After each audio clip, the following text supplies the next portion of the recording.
মই আজি পুনৰ ক'ব বিচাৰিছোঁ কমটি দিনৰ ভিতৰত আকৌ এজন কংগ্ৰেছৰ বিধায়ক বিজেপিত যোগদান কৰিবলৈ গৈ আছে।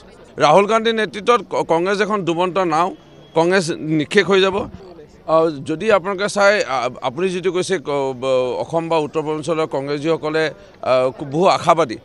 মই যিমান দূৰ জানো কেৰালা বা দক্ষিণ ভাৰতৰ বা মধ্য ভাৰতৰ লোকসকলেও সিমানে আশাবাদী আছিলে, কিন্তু তাত পিছত বেয়াহে হ'ল।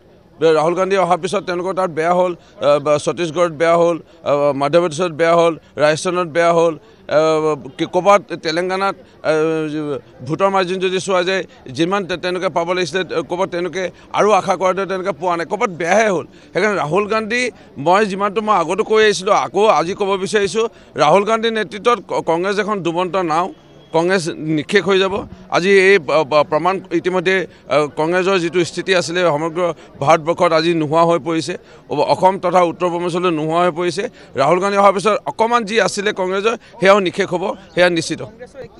মই 21 জুন বিশ্ব যোগ দিৱসৰ দিনা 2021 চনৰ মই ভাৰতীয় জনতা পাৰ্টীত যোগদান কৰাৰ সময়তে কৈছিলোঁ যে খুব কমটি দিনৰ ভিতৰত এজন বা দুজন কংগ্ৰেছৰ বিধায়ক ভাৰতীয় জনতা পাৰ্টীত মোৰ লগতে আহি আছে। আজি আকৌ মই ক'ব বিচাৰিছোঁ, মোৰ পিছতে সুশান্ত বৰগোহাঁই ডাঙৰীয়া সেই সময়ত আহিছিল।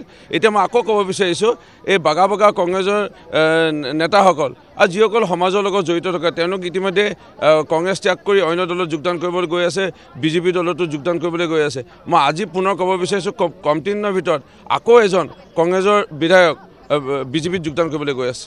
মই নাম নকওঁ, এজনৰ ঠাইত হয়তো সংখ্যা বৃদ্ধি হ'ব পাৰে, দুজনো হ'ব পাৰে, কিন্তু খুব কমটি দিনৰ ভিতৰত আহি আছে। মই 21 জুনৰ তাৰিখত বিশ্ব যোগ দিৱসৰ দিনাখন কৈছিলোঁ যে এজন দুজন আহি আছে, আৰু ঠিক সুশান্ত বৰগোহাঁই ডাঙৰীয়াৰ পৰা আদি কৰি ইতিমধ্যে আহিল।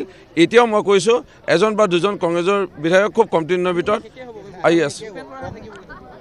চাওক, ভূপেন বৰা নামেই নল'ব, কাৰণ ভূপেন বৰা মই কথা মই তেখেতৰ নামটো ল'ব বিচৰা নাই প্ৰকৃতাৰ্থত।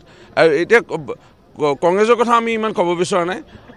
দেশৰ প্ৰধানমন্ত্ৰী নৰেন্দ্ৰ মোদী ডাঙৰীয়া আৰু মুখ্যমন্ত্ৰী ডক্টৰ হিমন্ত বিশ্ব শৰ্মা ডাঙৰীয়া আমাক বাৰম্বাৰ এইটো কৈ আহিছে যে আমি ভৱিষ্যত প্ৰজন্মৰ বাবে আমি কাম কৰিব লাগিব, আৰু দেশখনক লগতে প্ৰত্যেক ৰাজ্যকে আমি আগুৱাই লৈ যাব লাগিব। সেই লক্ষ্য লৈ আমি কাম কৰিব লাগিব। সেইকাৰণে কংগ্ৰেছ বা অন্য ৰাজনীতি দলে কোনে কি কৰিছে, তেওঁলোকে মাৰ্বল গুটি খেলিছে বা তেওঁলোকে শুই আছে, তেওঁলোকে পিকনিক খাব গৈছে, কি কৰিছে আমাক তেওঁলোকৰ কথা আমাক ইমান ক'বলৈ কোৱা নাই।